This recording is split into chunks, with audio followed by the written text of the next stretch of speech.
Welcome to Explore, Explain.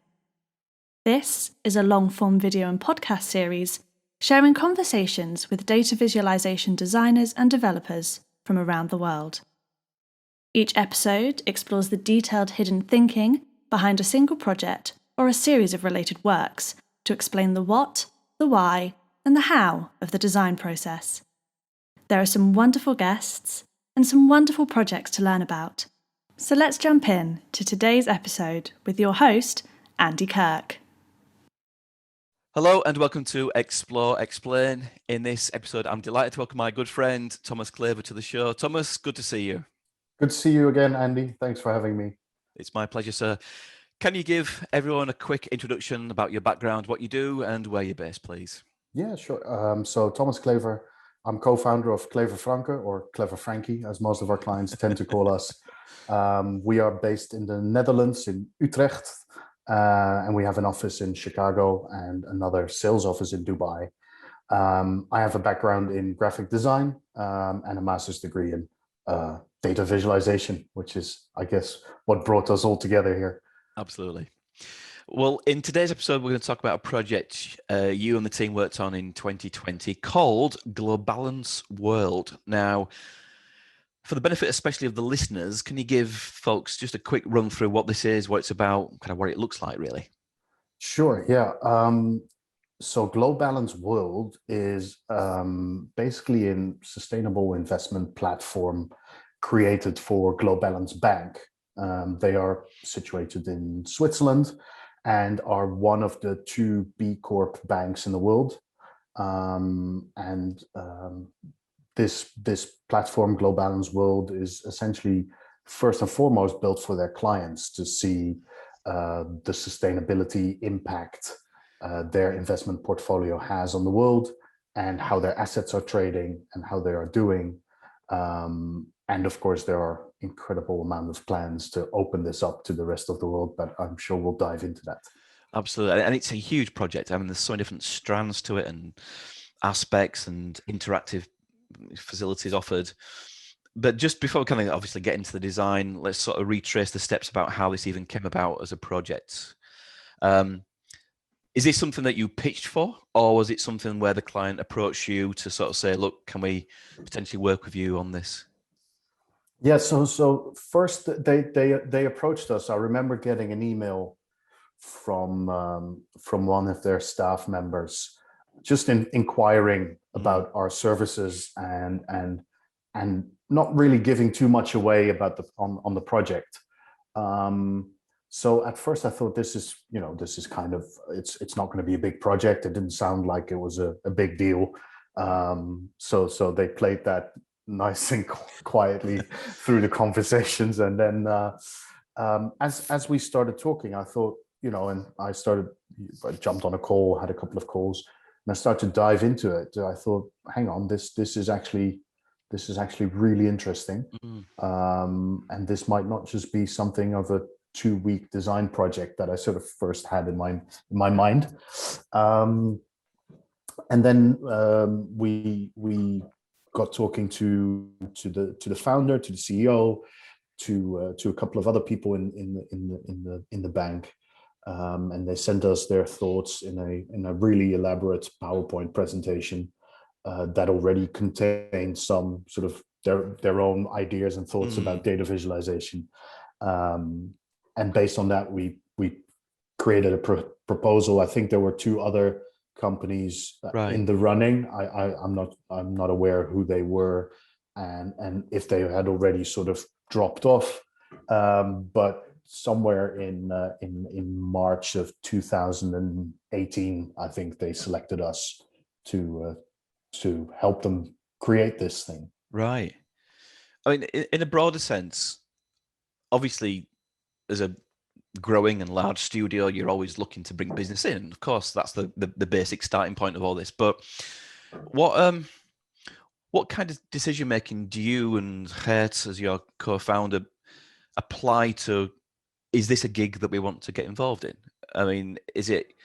I guess it'll be a blend of the nature of the client, the nature of the task, the size of the task, the availability of your team to work on it. But what are some of the kind of the thought processes that you go through to say whether we even throw our hat in the ring for this? I think it has to do, and I don't think it's that new. Is sort of the triangle of budget, planning, and fun. That Right.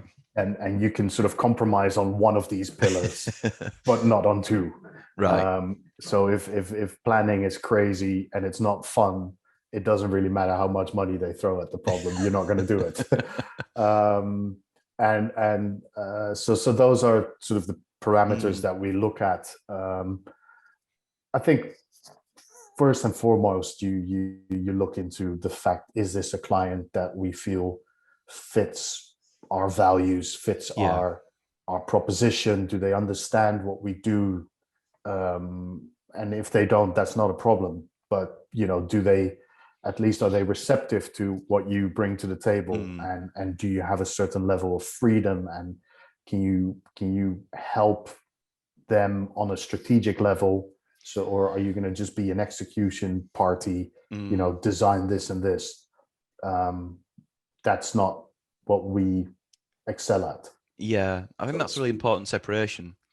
And I think one of the characteristics of this project that comes through in the kind of pieces that you've written about the process that you went through is this was not just about, as you said, sort of putting together a design spec and then executing. It was quite a deep, or it seemed to be quite a deep consultancy engagement and different workshops and different kind of rounds of almost getting from your clients' brains collectively what it is they're actually trying to achieve. And would that be something, again, that's appealing for you to do more than just the sort of fulfillment side?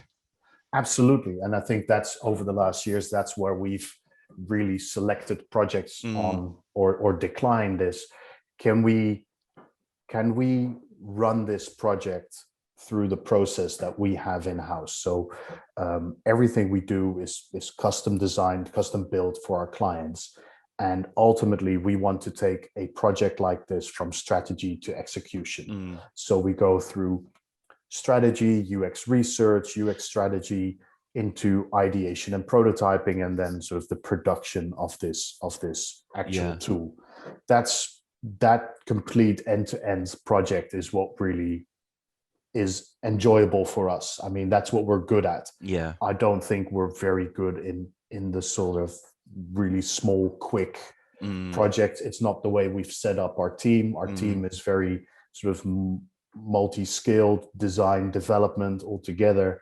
And that's how we want to run projects. So when this came around, it really felt, I mean, there was a very good personal connection, I feel, between the team on Globalance side, our team, between myself and their founder. So there was sort of this shared vision from the start that really made everyone enthusiastic about the project. Of course, everyone is talking about sustainability and all that stuff, but it's hard to actually find projects that are truly about that, right? So when that opportunity comes, we decided to jump on it. That's right. I think there are plenty of projects out there that have this label of being about or being inspired by sustainability, and it feels a little bit superficial. Whereas in this case, it feels fundamental to the thing that you are working on. In fact, I'm just looking at the brief that you mentioned, which is about sort of shifting the incentive from financial profit alone to forward-looking investments that have this sort of broader, rounded perspective of impacts on climate and other aspects of kind of responsibility, I guess, which must have been kind of refreshing as a prospect and kind of get you guys on board.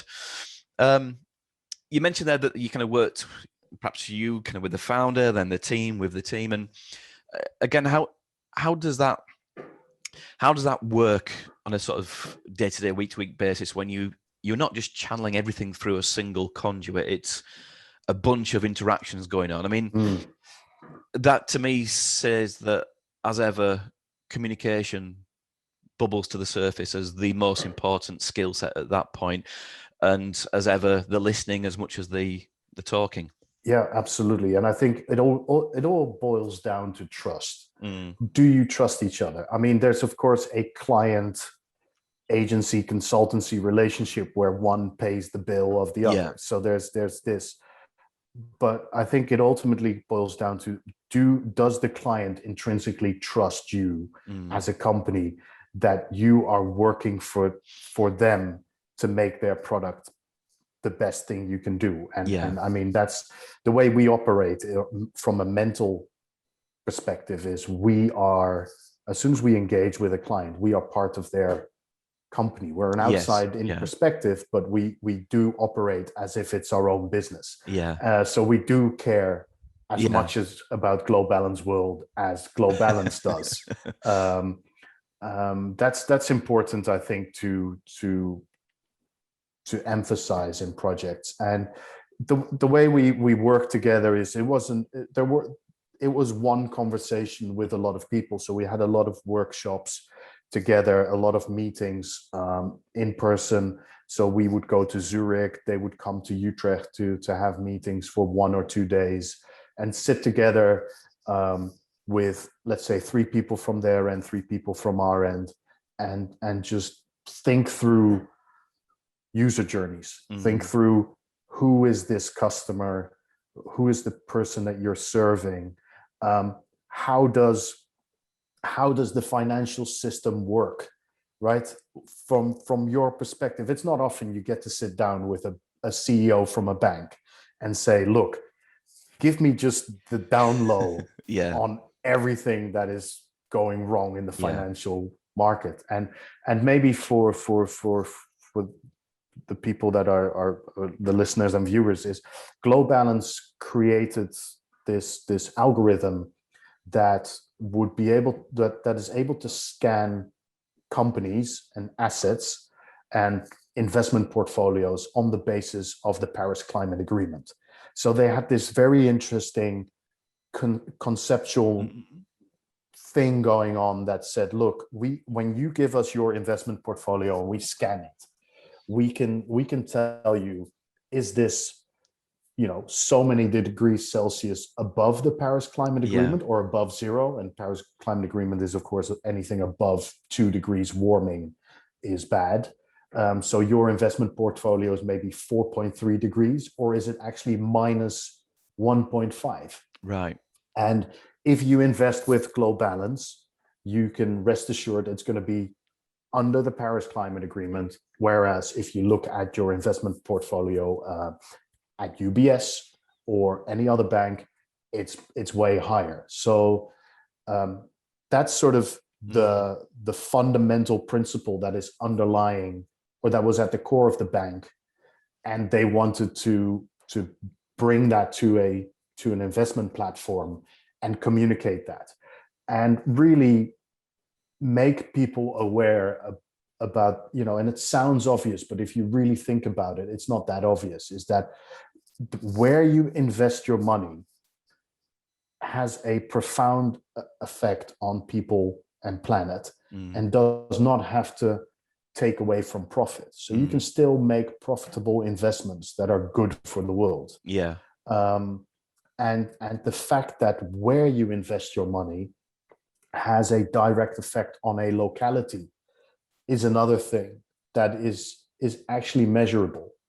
So these concepts were just, fascinating to dive into with them and bring to the platform. And granted, this platform is, if you want to invest with Globalance Bank, you have to bring a minimum of 500k euros in cash. So it's for high net worth individuals first and foremost, because those investment portfolios actually have a very big impact on the world. Yeah. I think if you take the 30 largest asset managers in the world, individual asset managers at banks, the top 30, and would tell them, invest this wisely into green stuff, we would be all just hitting our sustainability CO2 footprint thing way before 2030.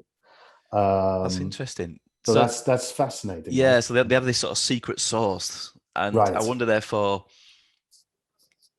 coming to you or kind of opening up this project for collaboration, was that their first sort of tiptoeing into this world of making that visual, or had they already done something that maybe wasn't so great and then they realized they need to do version 2, which will be sensational? Or was it a kind of blank canvas? We've got this thing, we need to make it visual, we need to make it accessible to our clients. Please get us from nothing to that. Yeah, they had done 1 or 2 visualizations of portfolios, more as sort of tree map visualizations. Yeah. So there was this. They understood what data visualization is. They understood the power of data visualization. They also understood they were not getting it right. Right. And it was their first step into, let's say, digital product realm, right? Yeah. So you have data visualization on the one hand, but then you're launching an investment platform, which comes with a whole different world of how do you bring a digital product to life? How do you launch it? What, all those kind of things. So that was new for them. That's interesting, because what then that suggests to me is that they've also gone on a little bit of a journey themselves to say, okay, the classic off-the-shelf financial visualizations, the tree maps, the dashboards, whatever it may still not kind of capture the essence of what we're trying to achieve, because the work that you guys have pulled together is quite artistic. It's quite unorthodox in terms of the visuals that you'd see in this realm. So it seems to me that they did give you a license to be creative, to be sort of pushing the boundaries a little bit of what you would expect. Is that fair to say, or did that absolutely just emerge from the process? No. They gave us a lot of freedom. At the same time, they were incredibly critical of our work. And I mean that in sort of the positive constructive sense. Yeah, of course. They would really question why things were like that. And if we had a good argument, then they would be fine with it. If we didn't, they would say, well, can we rethink this? I mean, the last 2 years were the 18 months that we worked on it, really from start to finish, have been, they've been pretty. I don't think we've had a client that was so involved or so invested in the project, and that would sometimes lead to very frank words being shared across calls but always from sort of the perspective of we're trying to make this together. Yeah. And I look back on it as sort of this incredible ride to work on a project like this, and really, we're in conversations about the next step. Where do we take this product? Do we take it from high net worth individuals to also a broader audience? How can we, there's 4 sort of roadmaps that we've developed together in the last 3 months, and are now thinking about, okay, which one do we choose? So it hasn't finished. This is only the beginning. And I think that's what's really exciting. And one of the sort of workshops or the kind of consultancy processes that you went through was to really sort of flesh out the audience and the user and the kind of what they are, what they want. And although I'm sure there's lots of material came out of that, from a headline point of view, what were the thoughts that you kind of arrived at in terms of, who's using this and what does it need to do for them? What do they need from it? Because again, going back to the point of view of it being, more perhaps on the kind of creative end of the spectrum, there's a risk there. There's a risk that people who are unaccustomed to this stuff won't grasp it and won't kind of understand what it's telling them, albeit I'm sure that the audiences that you're working towards are those that are repeated visitors that will get that repeated exposure. Yeah, there's a difficulty from a strategic point of view about the platform, because an investment portfolio doesn't change that much, right? It changes on an annual basis. You get to see what's my return. So how do you get return visitors to a platform that is in and of itself not changing that much? So the way we looked at Globalance World was not an investment platform, but much more a content platform. How do we get people engaged and understand this concept of people, profit, planet, not just through financial returns numbers, which is just a percentage, but through all these different angles and interlinkings throughout the platform.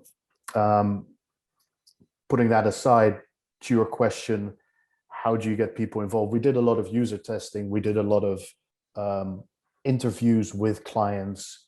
You know, to be fair, we were at a table where somebody basically told us that his daughter studying in London had an allowance that was higher than our 3 salaries combined, right? So it's a different world. Yeah, it's sure. a different perspective, how these people look at the world, how they look at wealth, what they want to do with wealth. So that is, you have to talk to those people, and you shouldn't, any UX researcher will tell you, you shouldn't have any prejudice. I mean, these people became wealthy for a reason, you know. You can be jealous of it or not, or whichever way you want to, but ultimately I want to create a platform that is for this person to see how his money is doing, and he or she is actually trying to invest it wisely. So how can we make that happen for them? And he can still pay his daughter the allowance that she needs in London. But I guess with that comes the need to kind of create something that feels bespoke and feels special and feels unique, and not just a off-the-shelf thing. Well, and that is also the bespoke and unique experience that Globalance is trying to create when they sign a client, right? Before a client becomes a client at that bank, you go through a lot of months and maybe even years of decision making and conversations, and they would explain to us how that would work, and building that personal relationship, and thinking of a very individual tailored gift for people when they would actually become clients at the bank. And that's something that we wanted to create here as well, is that this is your own personalized content sustainability investment platform just for you. And just something that is also just cool, you know. You just want to show this to your other friends and say, because ultimately, if a happy client is going to bring in more clients, right? So if I have 500K to spare and tell you, look, Andy, this is the where I invested my 500K, play around with my globe and all that stuff, and look what this is, then you might think, well, I want that too. That's it. And I do think it's often perhaps downplayed a lot in data viz that these works sometimes have to simultaneously be marketing devices, and they have to be, you know, kind of visual centerpieces around which, you know, brands develop, and hero images pop up on websites and slide decks. And I mean, we'll come on to this motif of the kind of pebble concept later on, but again, that's something that doubles up not just as a chart, but something that then becomes a recurring trope that they encounter. I do think that's a not just downplayed, but sometimes looked down on aspect of this, which is right. I mean, it's just human nature. Let's face it. I think it's really this is always. Sorry. No, yeah, go ahead. This is always the hero image that you mentioned triggers me. This is something that we're always very, very adamant about when we work and design on projects and design data visualizations. Is I always think of it as, what is that one memorable thing that is going to stick in your mind, that's going to be imprinted in your brain, that when I say Globalance World, you are going to think, that's that yellow globy thing, right? Or it's that pebble shape. I mean, when I think of other projects, when I refer to other projects that we've done, people will say, oh, it's this and this and this. So what is that one memorable thing that's going to stay with you, that is going to, and that's how I talk about other data visualizations that other people have created, right? Oh, the bombings in Iraq, we know that upside down bar chart. It's these things that just stay with you. Interesting. And that's how we look at it. So it's almost not about making things memorable for the data and the shape of the data. It's memorable as a little hook back to that piece and back to that kind of what it stood for. I like that idea. Yeah, that's really good. Yeah, it's how you talk about it in your book, right? You have reading and feeling data, and I think the way to get people back into a platform like this is for them to feel the data, Yeah, and then start reading it. So correct. you can do all that. That sequence I think is important. Yeah. That journey. Yeah. Now, just a couple of sort of contextual things to think about. I mean, this, it's a fairly unique project, but did you draw upon any other works of your own or others that are out there that you've seen publicly that you felt, there's some inspiration here, there's some things that we can sort of maybe introduce, or was it pretty much a blank canvas and you kind of you built it within the project itself? I would say it's the latter. I mean, I'm sure there are things that we draw inspiration from, but there wasn't a lot of. I mean, this wasn't supposed to be the next Bloomberg terminal, so you can drop those things. Yeah. We just really drew inspiration from data visualizations itself, and thinking about, can we create something unique, as I said, that's memorable, that is, just stays with you. I'm not sure. I mean, you draw on experience. How do you deal with certain types of data, right? So it's those kind of things, maybe more than the visual aspect of it, but more, all right, we're dealing with financial data here, or we're dealing with this and this, or can we how we navigate the user through the platform. We definitely drew inspiration from a lot of different things that are completely outside of the financial world, so to speak. But they still have architecture that is multiple perspective and multiple entry points, and that's not unique to a platform like this, is it? Of course. Exactly. And working for Philips Lighting in the past, working on their product catalog, their digital product catalog, and knowing that users will come from anywhere to that specific page, we also looked at, how do you get back from a news article that you might find on Globe Balance World back into that whole, data visualization. So those kind of mechanisms we really looked at. The asset search, which is in there right now, how do you sort of combine, can you create your own portfolio, and those kind of things are things that we really look at other places to get those paradigms in here. I think you're right. I think it's almost a sort of deeper subconscious level of, when you are as experienced as you guys are, it's not like you just go to your bookmarks and look at the financial folder and right, here's a bunch of things we can draw upon. It's a deeper thought about, how do you show 9 characteristics of a thing and compare that with other things, and they have to be on a scale. So it's more of a kind of mechanistic thought process, I guess, as you get more experienced. Now, moving on to data. Now, I mean, the data is vast and it's multiple perspectives. I don't want to go too much into the weeds of spreadsheet level talking at this point, but or Swiss banking rules and regulations. Oh yes, absolutely. Yeah. I mean, you've already spoken, I thought, really interestingly about the rhythm of the data and how it doesn't necessarily change frequently. And there's other ways that you can kind of encourage frequent visits, such as offering comparison tools. Look what other portfolios that you don't have are doing. And as you said, it's more than just data visits, content. So it's like insights and articles. But just from your experience, the kind of headline observations about the challenges of the data you worked with, I'm thinking the amount and the extent of the ranges and the biggest and the smallest. What were some of the things that really created a challenge to work with? That's a good question. I think, ultimately each, taking it from an asset point of view. So let's say a company is an asset in the portfolio. That company, to be able to put it in our platform, we would need to have, the financial data, of course. So those kind of things.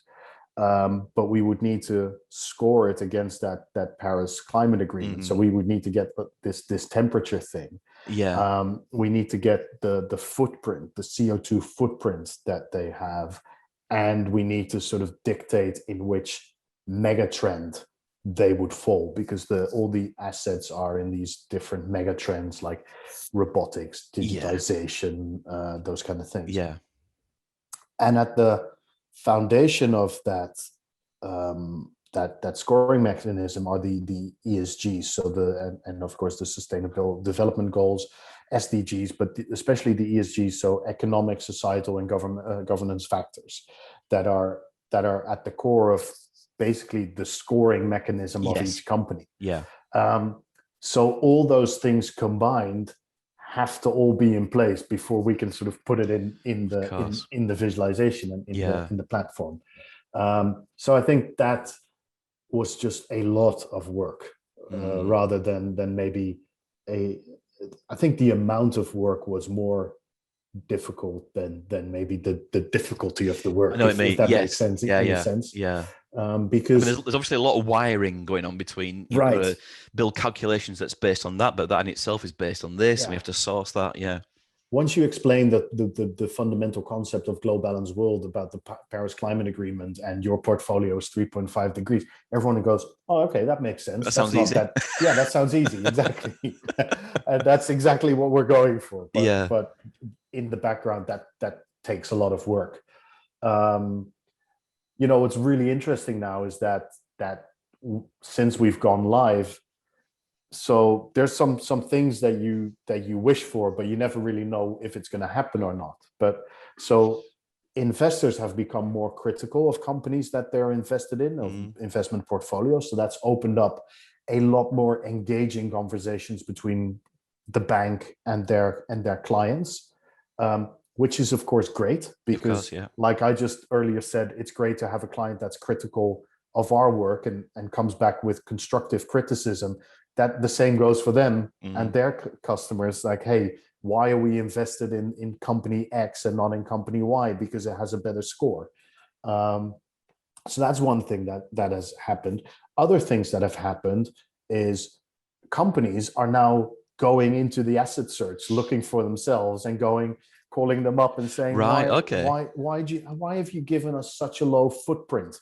Or why are we scoring so low on this and this? So you can I mean, there was a really interesting article about this project in the Financial Times, in which there was somebody that was critical of the tool, but it's a conversation starter and nobody else is doing it. So yes, it might not be perfect, but it is opening up all these conversations ultimately about how can we do better, and how can we do better means better for the world. Yes. And there's only so much blame of the tool you can put in. At some point you have to say, actually, maybe we've not quite got the operations that we thought we had here. Yeah, maybe we are using child labor, and maybe we should stop that. That would be a good thing. That's a good thing for next week. Yeah, let's do that.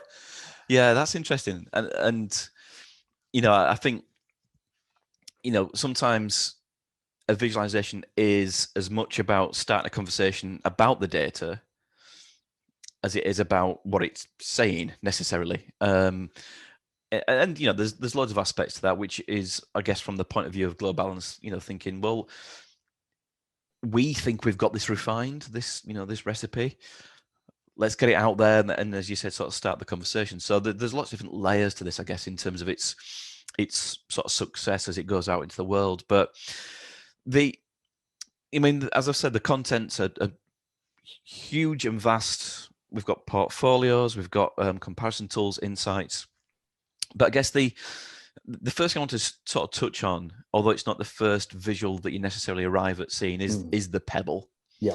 And what we've got here is essentially a radar chart with 9 spokes of the wheel, 9 axes, and then a sort of smoothing sort of interpolation to join together a single fluid pebble.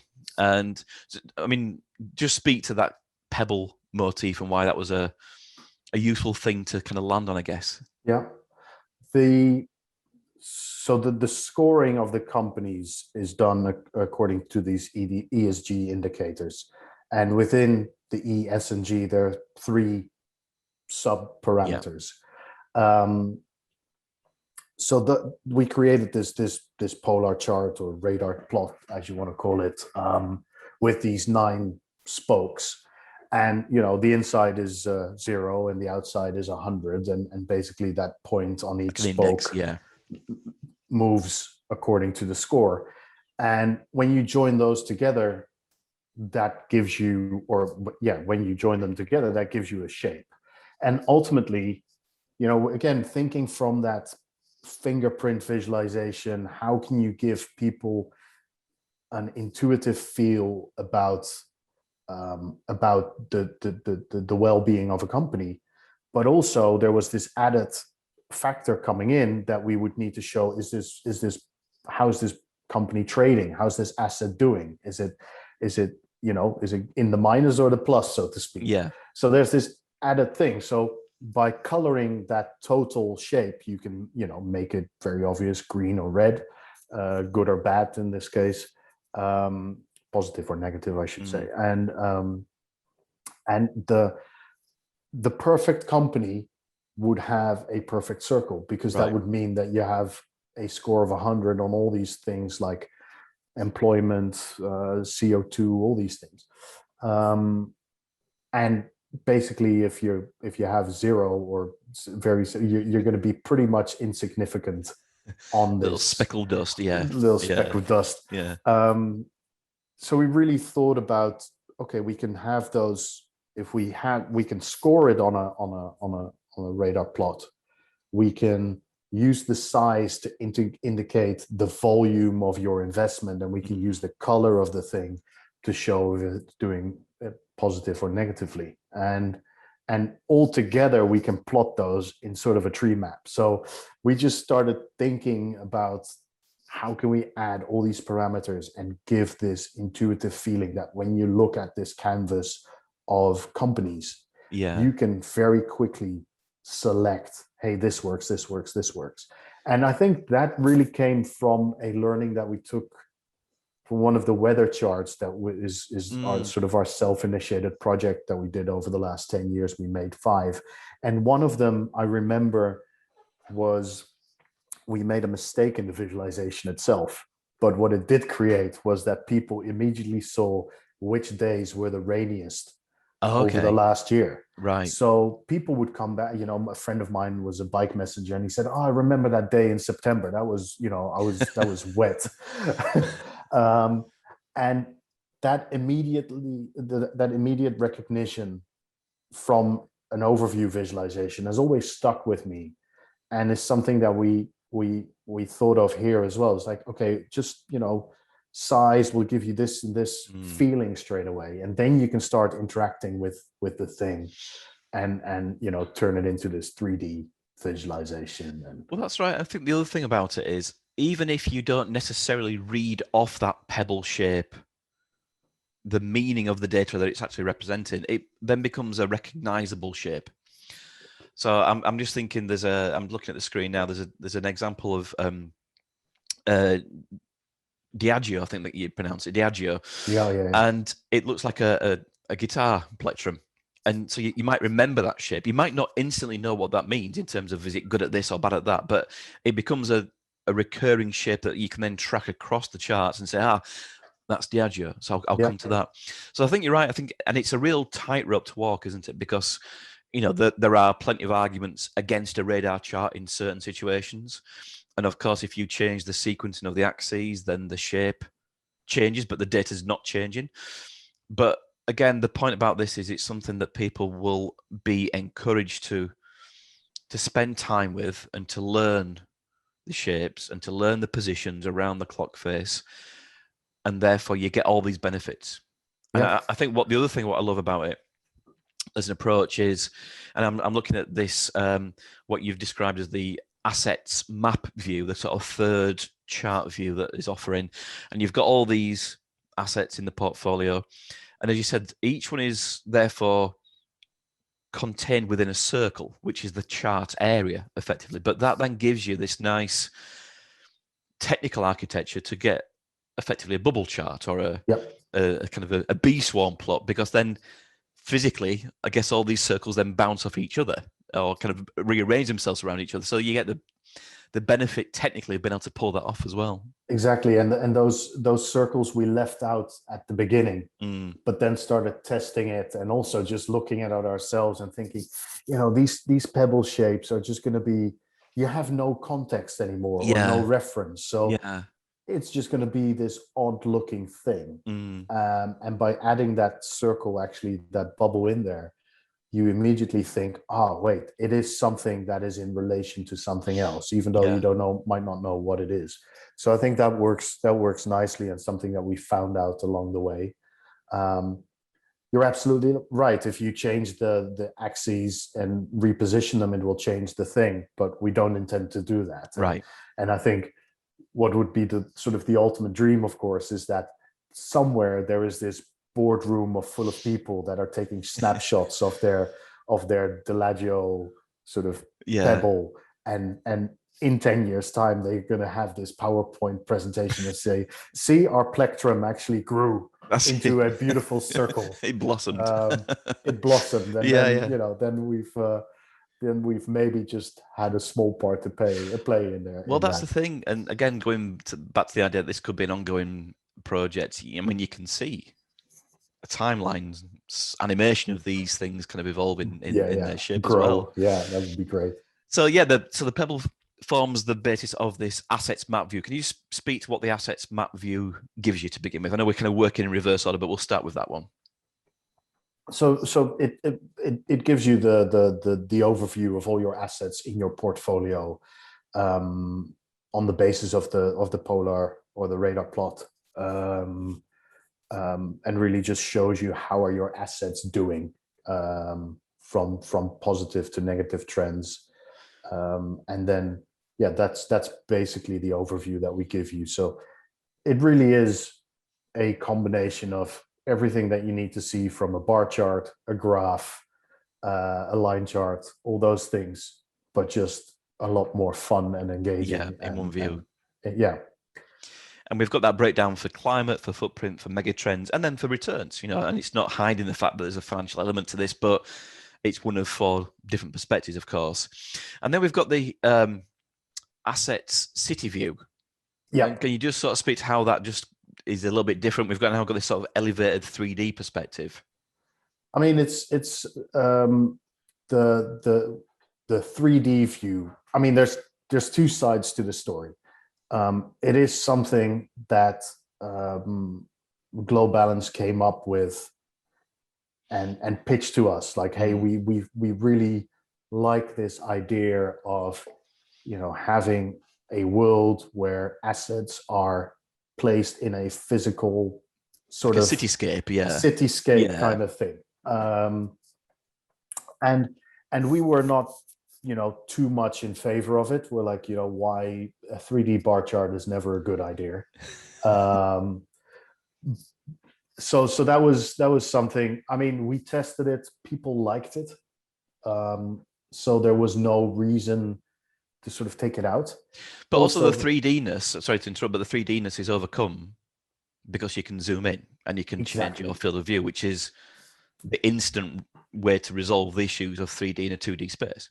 That was the one thing that we said, look, we need to spend more time on this visualization, because it was definitely technically not easy to build. But we need to spend more time to make it interactive. Otherwise, it's just going to be a nuisance. And now, you can think about this thing maybe even on your wall, TV, turning around, spinning, those kind of things. And I mean, the height, basically it's the 3D bar chart height element does add to the legibility of the pebble shape map. So all in all, it's one of 3 views that works, and it's really tailored to people that have more of a preference to play around with this rather than the sort of the top view pebble shape map. So that's why it's there. I think you're right. I think that idea of giving people different perspectives into the same thing is no bad thing. If they prefer the cityscape, if they can conceptually get their heads around that more than just a kind of flat 2D plane, then it works. It's only a click of a button away, so why not? And I like you just mentioned, financial returns is not a bad thing when it comes to investment. The same thing goes for UX and UI design. There is something that you can play around with and just come back to and play around with. That's right. And that's not a bad thing. It's if that floats your boat and that makes you keep coming back to the platform, I'm all for it. Absolutely. And then I guess the globe, which is the third view, is actually the kind of the first thing that you'd land on. And we've got a rotating 3D globe, kind of choropleth map treatment of the, and correct me if I'm wrong, it's the kind of the metric, let's say climate. You color code the country based on your portfolio assets impact on that country. Is that correct? About right? Yep. Perfect. And then we sort of wrapped around that. We've got a couple of sort of arced bar charts. One which gives you more of a scale, position along the scale of the summary, and then the other one is a sort of distribution of the sort of relative headline proportions. Is that? Yeah. So we have, what we try to do is combine legend and some more additional metrics into one thing, so that you don't have to think, what am I looking at, or press that question mark that is always there.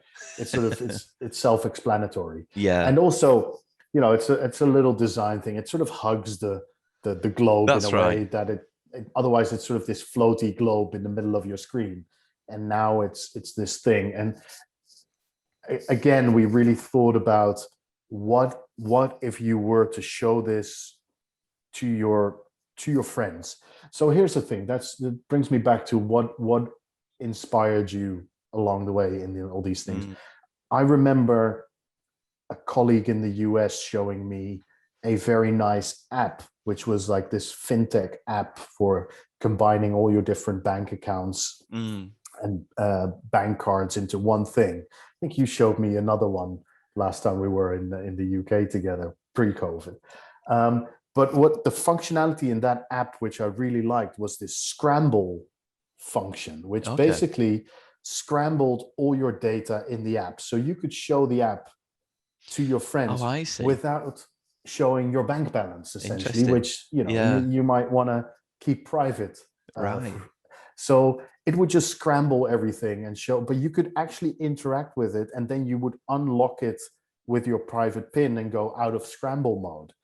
And I really like that, because that's the way that you get people to learn about your app through word of mouth, without people being hesitant to show it to and that principle we thought about here with the globe as well, that nowhere does it tell you are invested 1.5 million euros with GloBalance Bank.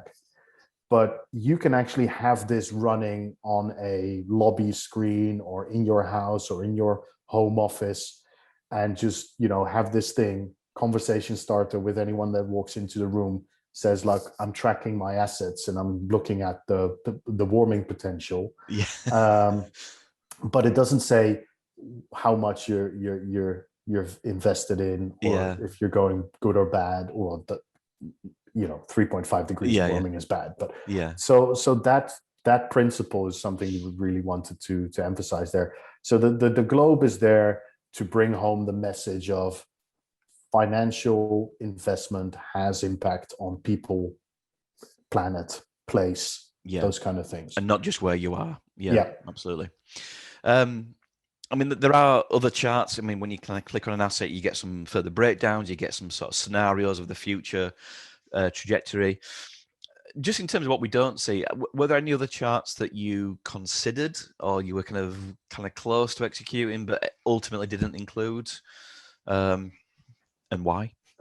That's a good question. I would need to dig deep and think about sort of there's a lot there already, so it doesn't feel like there's anything kind of obviously missed out. Obviously we tried things like the tree map, because they were used to publishing a tree map in their magazine as a screenshot. I have a love-hate relationship with tree maps. I love them. I love the way they look, but they never really. I mean, they always reconfigure in a different way, and Yeah, it's hard yeah, to sort of keep track of that one square that you were looking at. yeah. So we threw that out. Um, I mean, But nothing precious, obviously, that you kind of really wanted to get in, but you couldn't kind of convince the client to. no, Yeah, absolutely not. I yeah, think on the contrary, anything that we would have pitched as crazy and they would have liked, then we would be able to substantiate it. They would have gone for. yeah. I mean, we didn't want to have that whole ticker dashboard Bloomberg terminal Mm, thing. So you want to stay away from an overkill of spark lines and all yeah, those kind of things. It's Glow Balance Bank is a special and different bank. yeah. Glow Balance World has to be a Match that. different thing. Yeah, So I don't think there was some. I mean, of course, throughout a design process, you have to kill your darlings somewhere. of course. But yeah, this is I always feel that as you design with a team towards a final thing, a final design, and you keep challenging all the decisions that you make and looking, and then if this is it, then this is sort of that natural evolution, and it has to be like this. So Yeah, if you would ask me, would you be able to reconceptualize Glow Balance World in a completely different way? I mean, I would be very hard pressed to do so, yeah, because of course. this is such a natural progression from where Yeah, we started. absolutely. And you know, and there isn't a single path. There isn't a single solution to all this. But the process that you've gone through is about eliminating paths and about saying, well, Yeah. we should reject that idea, reject that. And, you know, not to try and reduce the discussion about the other design issues down to just a few minutes, but of course, there are color choices. There are annotations. There's kind of interactive assistance and labeling and how, you know, what does this say? What does this mean? Can you just sort of speak in a sort of rough sense to any of the other design choices that we see and any kind of headline thoughts about any things that you really like as a sort of solution, any kind of little flourishes that people might miss that you really kind of thought that works terrifically well? I think the color choices was definitely painstaking, because we have that globe as a centerpiece on, let's call it, the homepage, and then we have 4 parameters that influence the globe. So we have climate, footprint, megatrends, and returns.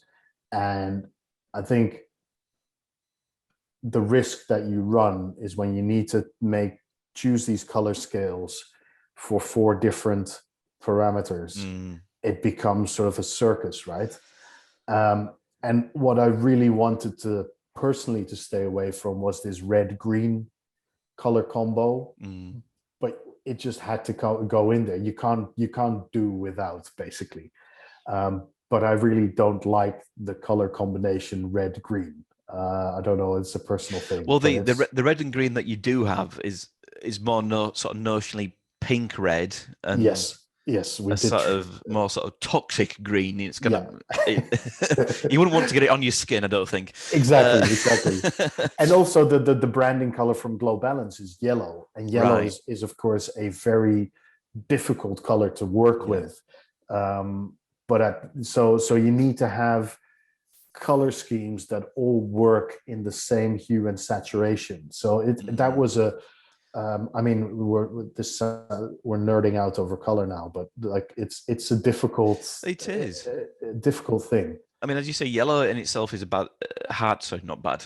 No offense, Glow Balance. It's a hard color to work with, especially if you've got to get color scales going. But it operates in this case more of a spot color, an accent for what's selected, or a piece of apparatus over here to click on or to look at, which I guess then frees you up for using other colors for the 4 distinct things. But as you said, they all need themselves to incorporate a notion of low to high or better or worse in a sort of diverging scale. So there's and as we know, there's only so many colors that are unique enough to utilize. So it's a difficult thing. And you know, I'm thinking to a previous episode in this season, speaking to Andrea Lau about the project she and her team worked on, and they had loads of different things that all needed coloring to some degree of uniqueness. And it's a really difficult thing to to kind of arrive at anything that you feel 100% happy with. It's, I guess it's sometimes about what's the least worst.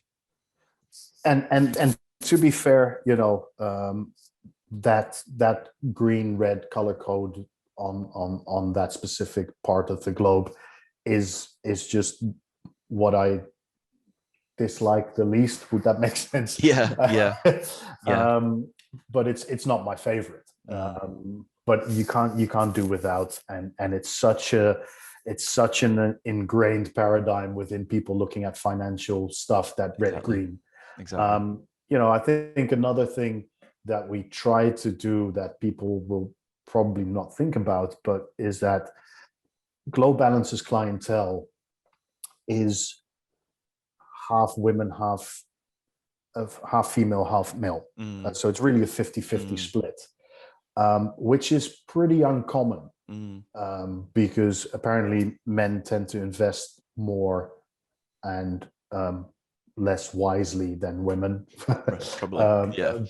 But so that was one thing that we wanted to create, something visually that was not this sort of hard, masculine, dark, again, Bloomberg terminal, but there's so many things. We wanted to create something that was branded, so not neutral, but neutral in the sense that it would speak to all different people, but also I guess the and this is my gut feeling, this is not something they've told me, but I would say that the average age of people invested there is probably a little bit higher, but the future does hold a lot of very rich millennials coming out of tech and all those things, but also people that inherit money and have this uncomfortable feeling about inherent wealth and what you do with it. And when you want to invest it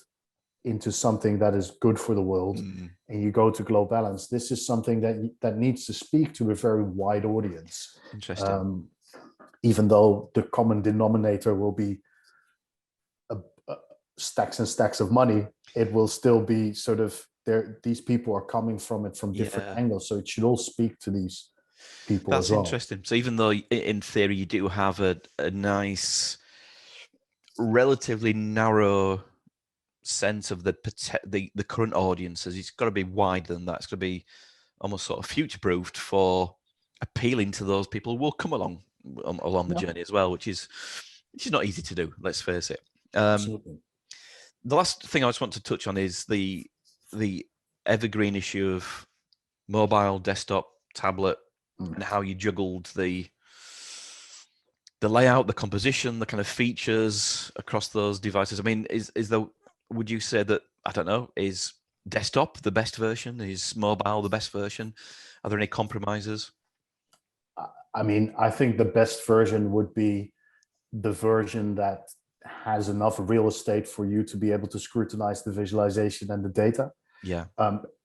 But everything we build is from a mobile first perspective. Right. So any client that comes to me and says, look, it doesn't need to be responsive, it doesn't need to be mobile first, is just you're not thinking straight, because everyone is on their phones continuously. So I to this day, I still am amazed by the fact that we have these conversations with people that say, no, you can ignore mobile. I remember years ago, we did this project and said, you can ignore mobile. We said, okay, what if we test it on our dime? And if it comes out that mobile is important, we're going to do it. Yeah. And then we found out that the website was accessed by 192 different devices, some of which were like Square MP3 players in China that we'd never seen before. Wow. So that is always, it's a huge challenge, because getting the globe and getting those visualizations to actually work and be performant on the mobile phone was very difficult. I think, performance of that globe. I hope my development team is not listening, because they will just sort of switch off and start crying again. And that was really a big challenge, but we pulled it off. So I'm super proud of that. These are the things that people will never know and see, but this is really credits to the development team that worked on this. Is getting that to work is great. That will work for you going forward, I guess. Solving that gives you something that can be, reproduced or not recycled, but kind of redeployed as a technique for future projects as well, I guess. Yeah, absolutely. And I know our team is also working on sort of open sourcing this and sort of sharing it. Right. How did we do this? Yeah.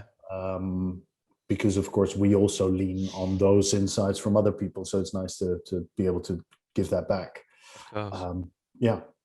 I mean, I think it's interesting that about the mobile. I mean, yeah, as you said, mobile is worst for the canvas that we offer people, but it's here to stay. It's not going away. I think we're going to go to probably a situation where the handoff between mobile, laptop, screen is going to be screen agnostic. So it has to be responsive. Your phone is going to be the computer, and maybe the real estate or the screen is just going to be something that you roll up or fold up and you put it in your pocket. We don't know, but I think to be on the safe side, I would make it responsive. Absolutely. So coming to the end of this journey, reflections, how do you look back over the project in terms of, that third key thing, fun, especially, and I guess your sort of level of satisfaction, contentment, and I guess by extension, and I have seen some positive quotes from your client, but what's the sort of feedback that you've had? I mean, the fun over 18 months comes and goes. Yeah, of course. So there are definitely low points and definitely high points. I look back on it as a fantastic project to work on, and I think also from a client perspective, a very brave thing that they stepped into. Also, during COVID, being a bank, making your money on financial returns, and if the market crashes, then there's going to be less money. So they really stuck through it and said, look, we're going to launch this. We launched it later than we intended, but we launched it at the end of 2020, which was, I think, a perfect moment to launch it. I think it's a project that has a very current, it plays on what is all sort of in our minds about sustainability, about where are we going with the planet, those kind of things. So I think that the timing couldn't have been better. Response have been great, from the client, but also from colleagues, DataVis colleagues that actually dropped me personal notes and on LinkedIn or something. So that was really, really nice to see. Yeah. I don't think we've seen that before with projects that actually so many people would reach out and say, hey, we can see how much time and effort this took. Well done.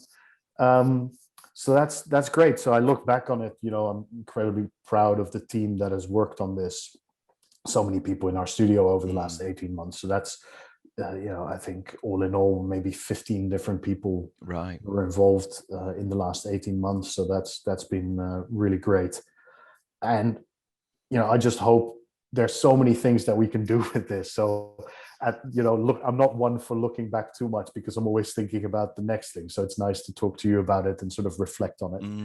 But I think there's so many things, we can do with it. Can we open it up to people that just, I don't know, invest 10 quid every month? Exactly. Yeah. And have this joint portfolio? That would be great. Yeah. Those kind of things, around the business model that we're really rethinking, and hopefully be able to build on top of this platform into those kind of directions. Tons of scope, absolutely, for expanding it. Definitely. And I think I think it's a terrific project. And you can just see the amount of work and amount of thought that went into it even before we've been chatting about it today. So thank you for chatting about it with me today, Thomas. Great to see you again. And kudos to the team, for everyone who's been involved. And thank you to everyone out there watching, listening to this episode. We'll see you again soon for another episode of Explore, Explain. Thank you. To see more information about today's episode, including some links to key sites and resources mentioned, please visit my website at visualizingdata.com. Here you'll also be able to find details about my book, information about my public and private training courses, as well as over a decade of blog posts. If you've enjoyed this series, please consider liking, subscribing, and spreading the word. See you next time.